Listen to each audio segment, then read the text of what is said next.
average reader without a context of understanding of symbolism could have a difficult time grappling with the varied ways that the Grail has been represented in these stories.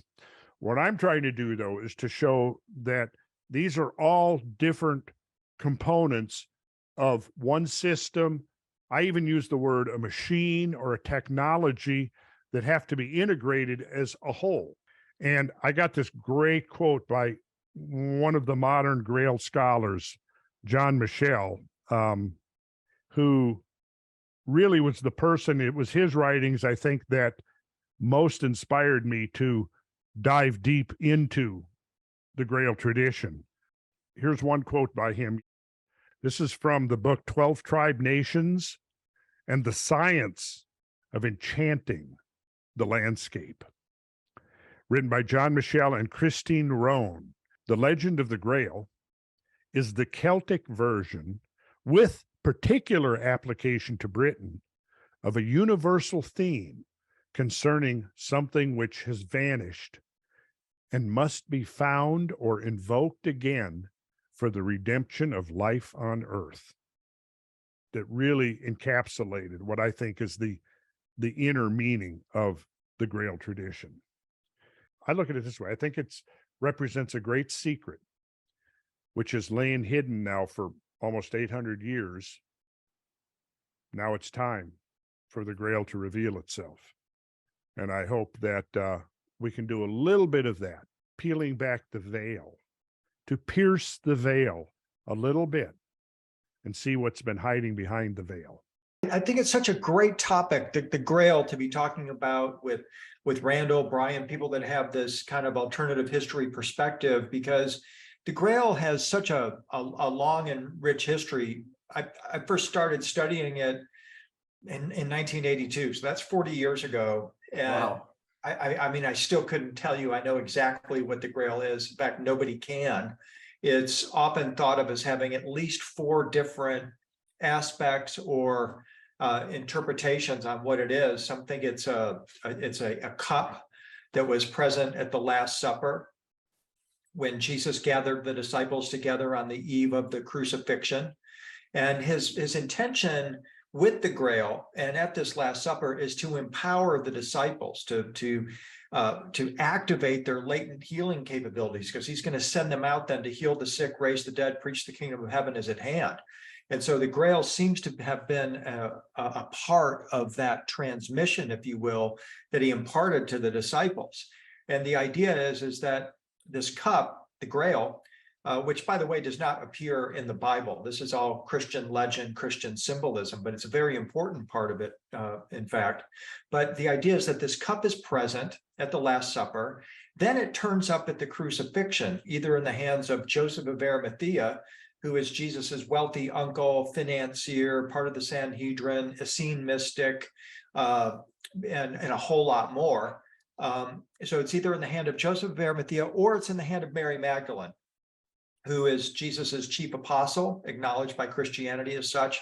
Some believe his companion, his wife, mother of his children. One or the other, Joseph or Mary, at the crucifixion, reaches up and catches the transmuted blood and water spurting from Jesus's body. A Roman centurion had pierced his side.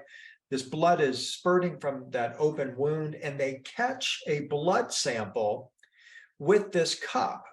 So it's a blood sample that they've now got in this Grail cup. It's a blood sample, it's a DNA sample. This is very important because at this moment, Jesus has already begun the process of transfiguration. His resurrection and ascension is already underway while still on the cross. So that's why it's very important to get this blood sample.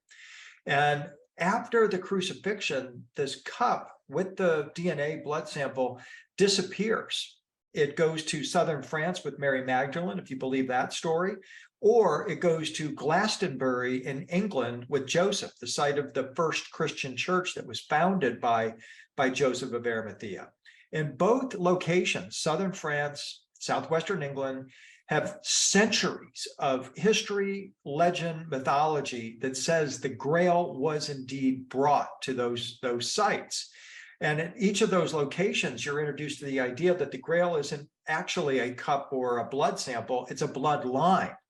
both the British and the French royalty trace their origins to the Holy Family, to Jesus, Mary Magdalene, and their offspring. Because in this perspective, they believe that Jesus and Mary Magdalene had children, and their children carried on the Grail bloodline. This is, of course, the Da Vinci Code material that Dan Brown wrote so well about, and so popularly as well. But there's a third take on what the Grail is, and that is that the Grail is not a cup, it's not a bloodline, it's in fact a stone. In the 13th century, a German poet named Wolfram von Aschenbach introduced the idea that the Grail is a stone that fell from heaven. And not just any stone, it's a wish-fulfilling gem. If you have this Grail stone, you can turn a wasteland into a garden. You can transmute one thing into another, leading some researchers to equate it with the emerald tablet of Hermes. The stone of transmutation spoken of in the emerald tablet and the Grail seem to be pretty resonant with one another. And I think there's a case to be made for that, because most certainly Jesus and the disciples would have been interested in the subject of transmutation. Jesus demonstrated this. He performed miracles where he transmuted one thing into another. He multiplied loaves and fishes. He raised the dead. He performed other miracles of transmutation. You're going to come away from this event with not only a greater understanding about what the Grail is, but about yourself as well, with tools and ideas that you can use to actually start on this process of activating your own inner Grail. And that's really exciting. And so it's an invitation to explore wonderful myths and legends, but also to unlock deep aspects of yourself as well. From the Epic of Gilgamesh to the Old Testament to research labs and institutions around the world today, humans have been on a quest for immortality. My name is Elias Arjan, and I'm a researcher, an analyst, and a speaker on longevity, health span, and wellness. I've been invited to come and share what is going on in the world of longevity right now. There's things that are happening that are potentially going to make humans able to extend their lifespan. Some people say indefinitely. Aging is a disease that we can cure. And what are the implications for all of us as human beings as we enter this new post-human era?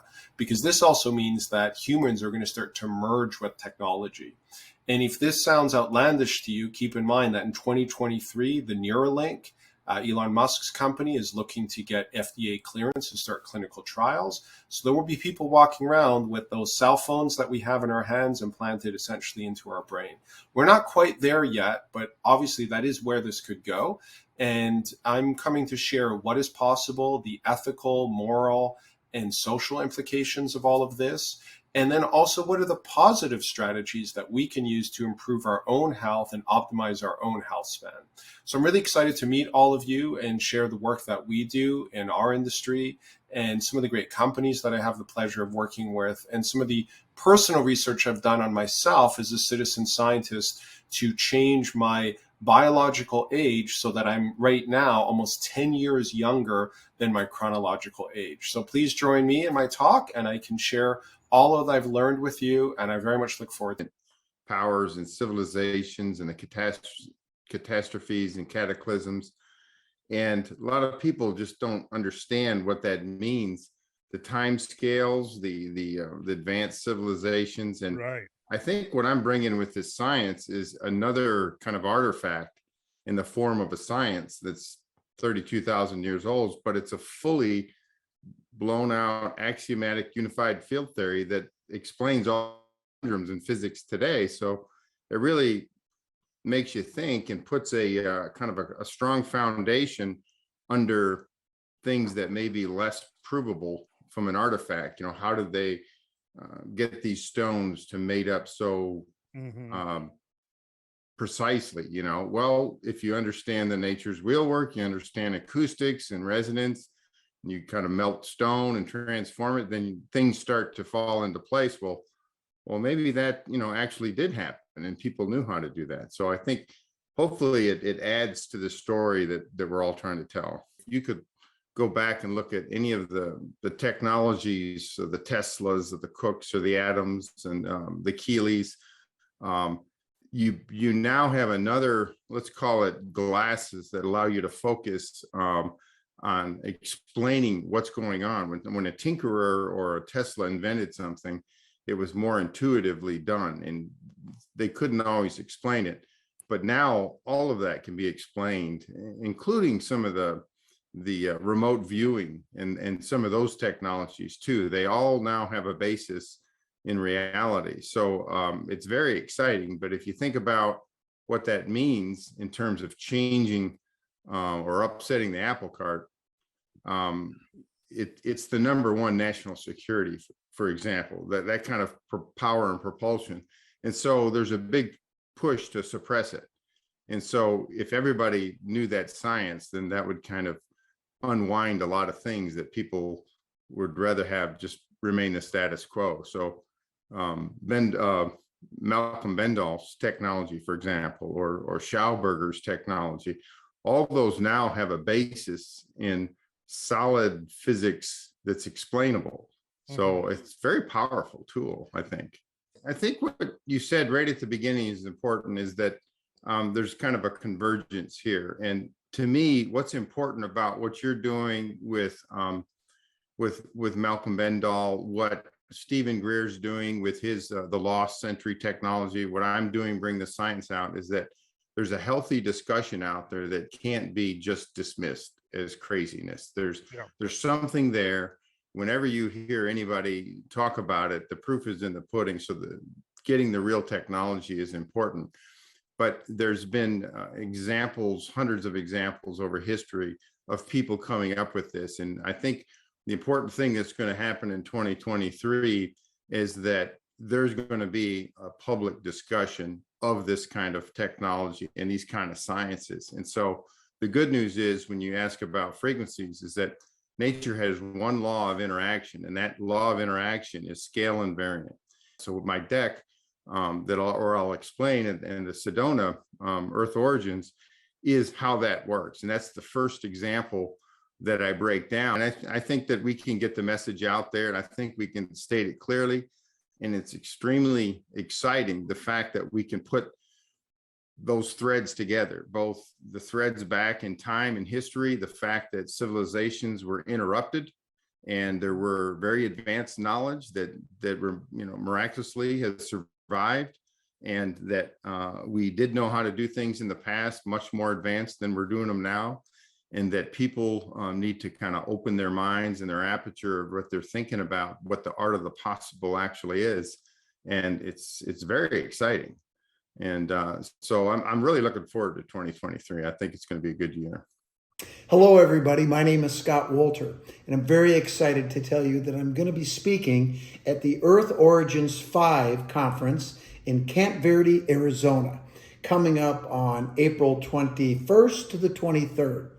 And some of the other speakers that are going to be there are my good friend Randall Carlson, William Henry, Carolyn Cory, and a newcomer and rising star, Haley Ramsey.